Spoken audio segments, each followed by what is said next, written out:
Tampa Bay Business Journal hits newsstands today, and editor Alexis Muellner is here to talk about some of the week's big stories. Good morning, Alexis. Good morning to you. Happy Friday. Happy Friday to you, too. You have a really exciting story. Urban dwelling in downtown Tampa, and St. Pete is really hot right now. We're just talking. I just saw a feature on HGTV about a guy who moved into a warehouse in downtown Tampa. Could we do that? I mean, I'd love to do that. It's so exciting. It is. Well, our story looks at sort of the trends overall. In the last decade, the census said that in big cities with 5 million populations or more, double-digit increase in population growth. There's been a move, empty nesters and folks downtown. Now, there's the one bright spot in the recession has been multifamily apartments, and that's been an area where there's demand, people want to live in these apartments, and there are projects planned for St. Pete and Tampa beginning to have some potential condos. But the drawback on all that is there are the jobs to support that, and technology in a way is hindering that to a certain extent too. People don't necessarily have to be downtown or live near their potential where they live and work and have that be so close. So there's a sort of a countervailing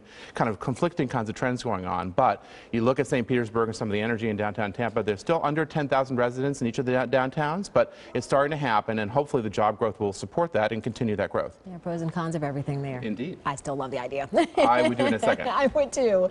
Also in your magazine this week, an historic 9-mile stretch of Central Avenue is getting an extreme makeover, so to speak. We said think everything for everybody. It sounds a little ambitious. It is. It's been in the works for a couple of years. It's a comprehensive plan that they just finally adopted in September. What it does is it sets the ground rules for sort of just guidelines for Central Avenue. It's been a destination. It's just, you want to go. Speaking of downtowns, you want to go there. There's creative industries, and what the city's trying to do is to create sort of a plan for transportation, what kinds of mixed-use development, and in general to sort of create streetscaping and continue the momentum that Central Avenue has built.